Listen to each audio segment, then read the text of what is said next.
करना पड़ता है। जब तुम अकेले हो, अकेले जीना सीखो, तभी आपकी असली पहचान बनेगी। ये दुनिया जब तक तुम्हें जरूरतों से जोड़कर देखती है, तब तक ही तुम्हारी कद्र करती है। लेकिन जिस दिन तुम खुद को अपनी सबसे बड़ी जरूरत बना लेते हो, उसी दिन से तुम अमूल्य हो जाते हो। कभी किसी वीरान रास्ते पर अकेले चलकर देखो, हर कदम पे खुद से मिलने का मजा ही कुछ और होता है। हर इंसान की जिंदगी में ऐसा वक्त आता है जब सब कुछ छिन जाता है, रिश्ते, दोस्त, सहारे और उम्मीदें।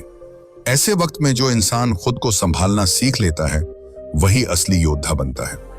अकेले चलने का हुनर सीख लिया हमने, अब भीड़ में भी खुद को तन्हा नहीं पाते। अकेलापन कोई कमजोरी नहीं है, ये तो वो आईना है जिसमें तुम खुद को असली रूप में देख सकते हो।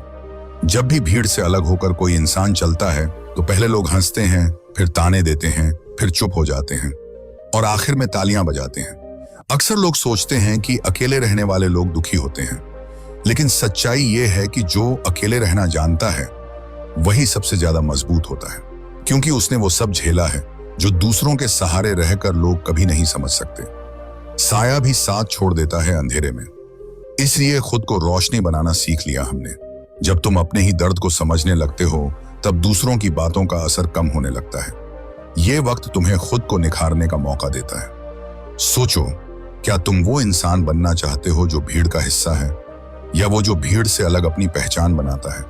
जो इंसान खुद को अकेले समय में नहीं पहचानता, वो भीड़ में गुम हो जाता है, क्योंकि भीड़ तुम्हें कभी वो नहीं बनने देगी जो तुम हो। वो तुम्हें वैसा ही बनाएगी जैसा वो खुद है। भीड़ में चलने से मंजिल नहीं मिलती, अक्सर रास्ता अकेले ही तय करना पड़ता है। को ऑर्गेनाइज करने की कोशिश करते हैं, उतना ही वो और मेसी होता चला जाता है। वियर्ड लग रहा है, लेकिन अगर आप ऑनेस्टली अपने घर को देखें तो शायद यह स्टेटमेंट इतनी स्ट्रेंज भी नहीं लगेगी। कभी नोटिस किया है, घर कभी भी एक ही दिन में गंदा नहीं होता। एक सुबह आप उठते हैं और बस इतना फील होता है, यार पहले घर इतना भरा हुआ तो नहीं लगता था। फिर दिमाग पीछे जाता है, एक ऑनलाइन पार्सल डाइनिंग टेबल पर रह गया, किचन शेल्फ पर रात के खाने के बर्तन पड़े हैं, कॉफी टेबल पर टीवी रिमोट के साथ 2-3 रैंडम रिसीट्स भी आ गईं, वार्डरोब के हैंडल पर कल पहन लूंगा वाली हुडी लटक गई, और धीरे धीरे मेस बना नहीं, ग्रो हुआ।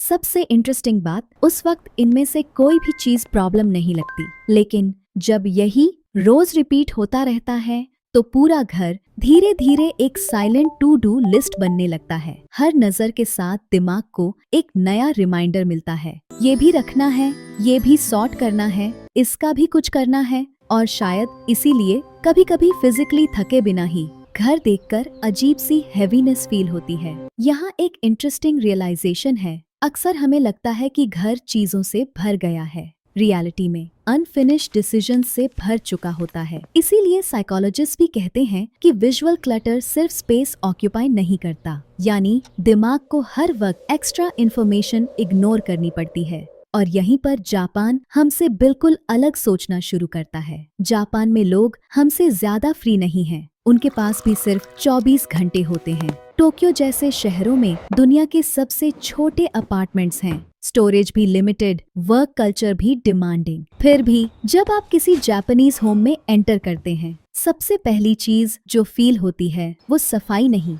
बल्कि घर का सुकून होता है। हेलो। और उसका reason expensive organisers, aesthetic decor नहीं है। असल डिफरेंस एक हिडन सिस्टम का होता है।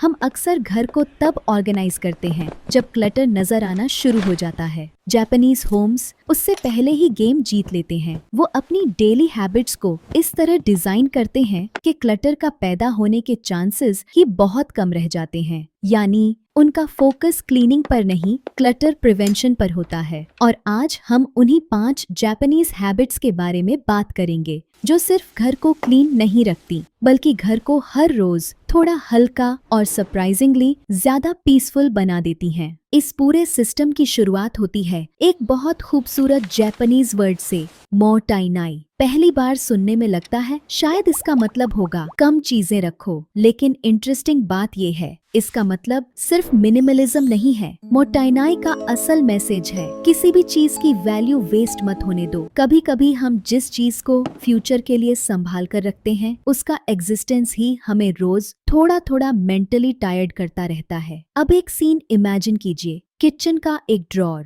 उसमें 2-3 खुले मसाले के पैकेट्स, पिछली शॉपिंग के प्लास्टिक बैग्स, 2-3 इस्तेमाल की हुई सॉस की बॉटल्स और वो छोटा सा प्लास्टिक डिब्बा जिसका लिड 3 साल पहले ही खो चुका है। अजीब बात ये है, इनमें से आधी चीजें हम इसलिए रखते हैं क्योंकि डिसीजन पोस्टपोन करना इजी लगता है, रहने दो कभी काम आ जाएगी, लेकिन धीरे धीरे सिर्फ ड्रॉअर ही नहीं भरता, हमारा अटेंशन भी भरना शुरू हो जाता है। ऑब्जेक्ट्स सिर्फ शेल्फ्स पर जगह नहीं लेते, कभी कभी वो रेंट फ्री हमारे दिमाग में भी रहने लगते हैं और शायद इसीलिए जापानीज होम्स इस प्रॉब्लम को बिल्कुल उल्टा देखते हैं। हर ऑब्जेक्ट से एक सिंपल सवाल पूछा जाता है, क्या तुम मेरी आज की लाइफ में कोई पर्पस रखते हो? अगर जवाब नहीं तो उसे रिस्पेक्टफुली डोनेट कर दिया जाता है, रिसाइकल किया जाता है या रिस्पॉन्सिबली छोड़ दिया जाता है। यह चीजें फेंकना नहीं है, यह